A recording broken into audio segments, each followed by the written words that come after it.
एक दिन एक भक्त पंडरीनाथ भगवान के लिए एक सुंदर कौधनी कमरबंद बनवाने आया। उसने सुनार से कहा, भाई, कौधनी बनानी है, नाप ले लो। सुनार ने साधारण भाव से कहा, जिनकी बनवानी है उनका नाप ले आओ। भक्त धागे से नाप लेकर आया। सुनार ने पूरे मनोयोग से माप के अनुसार कौधनी गढ़ दी। जब कौधनी लेकर भक्त मंदिर पहुंचा तो अद्भुत हुआ। वह 4 अंगुल छोटी निकली। भक्त ने सुनार से शिकायत की। सुनार ने कहा, तुमने जो नाप दिया उसी के अनुसार बनाई है, फिर भी लो, मैं बढ़ा देता हूं। उसने 4 अंगुल बढ़ा दी। जब फिर भगवान को पहनाने लाया गया तो यह 7 अंगुल बड़ी हो गई। भक्त हैरान, पर उसने कुछ नहीं कहा। बस ये सोचता रहा कि इस बार भी सुनार से काम ठीक से नहीं हुआ। असल में उस भक्त ने जानबूझकर नहीं बताया था कि कौधनी पंडरीनाथ भगवान के लिए बन रही है। उसे पता था कि सुनार का स्वभाव ऐसा है कि अगर उसने विट्ठल का नाम सुना तो वह काम करने से मना कर देगा।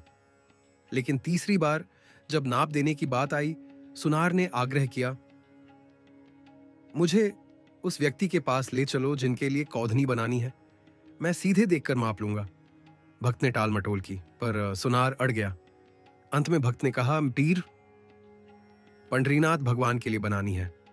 बस यह सुनते ही सुनार का चेहरा बदल गया। अरे, यह काम मैं नहीं करूंगा। मैं केवल महादेव का उपासक हूं और किसी देवता की सेवा नहीं करता। भक्त ने समझाया, भाई, तुम्हें मेहनताना पूरा मिलेगा, बस यह काम पूरा कर दो। बहुत समझाने पर सुनार ने शर्त रखी, मुझे आंख पर पट्टी बांधकर ले चलना, मैं देखूंगा नहीं ताकि मेरी एकनिष्ठ भक्ति भंग ना हो। भक्त मान गया। सुनार आंख पर पट्टी बांधकर पंडरीनाथ मंदिर पहुंचा। ठाकुर जी के समीप लाकर उसे खड़ा किया गया और भक्त ने उनको स्पर्श करने के लिए सुनार का हाथ आगे बढ़ाया। यहीं पर हुआ वह चमत्कार जो केवल ठाकुर जी कर सकते हैं। जैसे ही सुनार का हाथ भगवान विट्ठल के मुख को छुआ, उसकी आंखों के भीतर मानो कोई दिव्य ज्योति प्रकट हुई। पट्टी बंधी थी, पर भीतर का नेत्र खुल गया।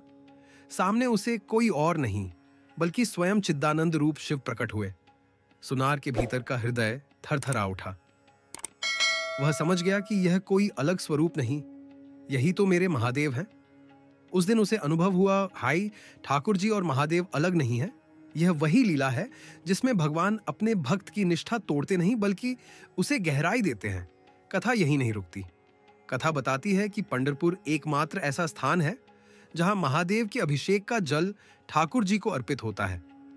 अन्य सभी स्थानों पर महादेव भगवान के चरणोदक से स्नान करते हैं, पर यहां स्थिति उलटी है। यहां महादेव ठाकुर जी के समीप विराजते हैं और उनका अभिषेक जल विट्ठल को अर्पित होता है। क्यों? क्योंकि उस सुनार की एकनिष्ठ भक्ति को खंडित न करना था।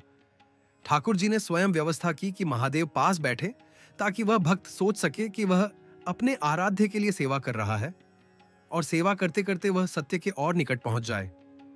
यह घटना हमें सिखाती है कि भगवान के अपने कोई आग्रह, कोई अभिमान नहीं होते।